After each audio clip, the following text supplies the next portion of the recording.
On est dans le centre de transfusion de la région de Neuchâtel et Jura.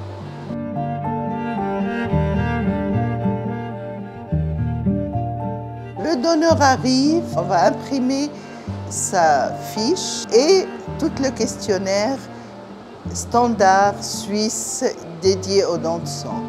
Il va le remplir tranquillement et une fois qu'il a fini, il passe au contrôle avant la donation. On l'appelle le contrôle pré-don. Nous regardons donc que madame n'a pas perdu de poids, que son hémoglobine est bonne, que sa tension est correcte.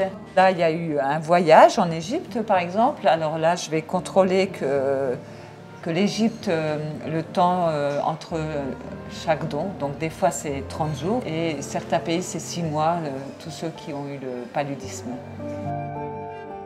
Quand on fait le contrôle avant le don, on va contrôler 2 critères. Un critère de sécurité pour le patient, de ne pas transmettre une maladie d'un donneur à un patient. Et la deuxième chose, que le don de sang ne soit pas néfaste à la santé du donneur. Il y a des exclusions pour une durée déterminée et il y a des exclusions pour une durée indéterminée. Par exemple, des gens qui sont allés en Angleterre, la question est comme ça. Si on a séjourné en Angleterre du 1er janvier 80 au 31 décembre 96, on ne peut pas donner son sang en Suisse à cause de la maladie de la vache folle. Je trouve que j'ai une tellement bonne santé et puis je suis tellement favorisée de ce côté-là que j'ai envie d'aider tous ceux qui ont des problèmes. J'en ai vu assez autour de moi pour être convaincue de ce que je fais. Merci beaucoup. Mais de rien. Je laisse aller vers mes collègues. On me dit toujours qu'on va pas trop mes veines. Mais vous le faites toujours tellement bien. Une fois le prélèvement est fait, on va s'assurer qu'il y a le lien attribué à chaque donneur le don qu'il a. Et puis après, le sang va partir soit à la production et les tubes vont au laboratoire pour faire les analyses obligatoires.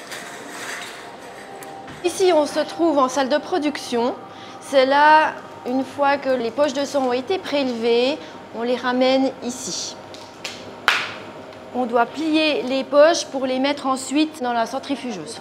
La centrifugeuse permet de séparer beaucoup plus rapidement les différents éléments qui se trouvent dans le sang complet. Depuis plusieurs années, on est entré dans la séparation des éléments. Pour le patient qui a besoin de globules rouges, on lui donnera que les globules rouges. Pour le patient qui a besoin de facteurs de coagulation, on lui donne du plasma. Et pour les personnes qui ont besoin de plaquettes, on leur donne des plaquettes. Ici, c'est l'endroit où on va conserver les poches de sang, 42 jours, grand maximum, 4 degrés à peu près. Mon collègue est en train de placer les plasmas qu'on a récupérés des presses, quand on a différencié les différents produits.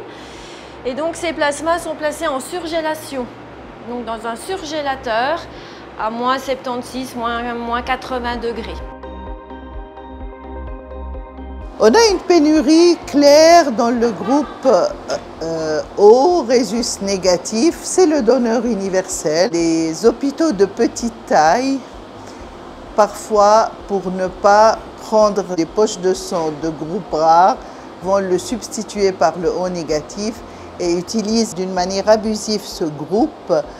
Et ceci peut être un danger parce que certains patients ne peuvent que recevoir ce groupe.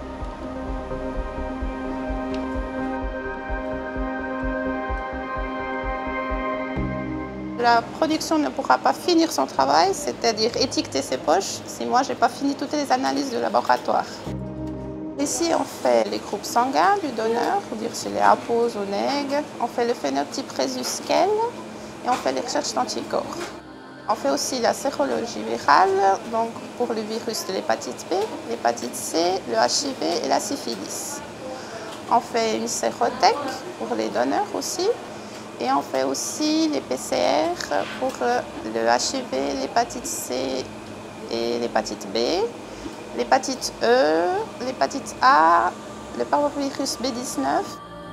Le but, c'est d'être sûr de ne laisser passer aucune infection, aucune maladie qui est transmissible par le sang surtout. Ici, sur la partie de sérologie, on peut détecter le virus surtout en phase de guérison ou avancée parce qu'il a déjà développé des anticorps normalement, le donneur, pour avoir ses analyses positives. Et puis de l'autre côté, quand on fait les PCR, c'est surtout en phase avancée de la maladie où on va vraiment dans le génome du virus et là on est sûr de le retrouver même si on est au début d'infection. Nous sommes au laboratoire d'ADMED, département de médecine transfusionnelle. C'est là que va se passer en fait les tests pré-transfusionnels utiles pour la sécurité transfusionnelle du patient.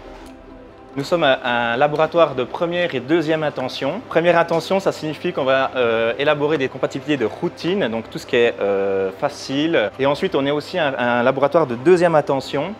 Ça veut dire que tous les protocoles transfusionnels compliqués vont arriver chez nous pour le canton du Jura, le canton de Neuchâtel et le Jura bernois. Nous, on va recevoir une demande du médecin. Le médecin voudra transfuser plus ou moins urgemment. Donc nous, on va élaborer deux tests vraiment très spécifiques, des tests majeurs au niveau de la transfusion. Ce sont la détermination des groupes sanguins du patient, du receveur, et sa recherche d'anticorps. On doit donner des noms aux anticorps, évaluer leur dangerosité, leur compatibilité, éventuellement leur concentration pour pouvoir transfuser les poches les plus compatibles aux patients et que la transfusion se passe bien. Ça arrive également qu'on tombe dans des impasses transfusionnelles. À ce moment-là, on va passer la main à un laboratoire de troisième intention. Le laboratoire de troisième intention, il y en a deux en Suisse, il y a Berne et Zurich récemment. Donc eux, ils vont encore aller plus loin que nous. Ça arrive que ces laboratoires tombent également dans des impasses. Et là, à ce moment-là, ils envoient dans des centres de recherche à Stockholm, à Londres ou à Paris. Pour un laboratoire de première intention, il faut compter 45 minutes à 1 heure pour avoir une poche. Pour un laboratoire de deuxième intention comme ici, il faut compter 1 heure à 5 heures pour avoir une poche, selon la complexité du cas. Dans les laboratoires de référence nationales, il faut compter, je dirais, 10 heures à 3-4 jours, selon les cas. Et pour les laboratoires de recherche, ça peut prendre plusieurs semaines. Là, on voit le produit vraiment finalisé, prêt à être transfusé. Donc on les garde à 4 degrés avant la transfusion quand ils sont prêts. On a la poche de sang avec le groupe sanguin au verso. Alors une fois que la poche est transfusée, on va recevoir ceci en retour. Donc ici on peut voir que l'infirmier a bien noté la date et l'heure de transfusion. Il a bien supporté sa transfusion, oui. On a le site transfuseur et la signature du transfuseur. On a une partie de notre personnel qui va livrer les produits sanguins dans les hôpitaux de la région. On a construit avec les hôpitaux neuchâtelois tout le système de vigilance sur la transfusion. On a un lien assez rapproché comme les spécialistes de la transfusion, que ce soit dans les régions de Neuchâtel ou dans le Jura bernois.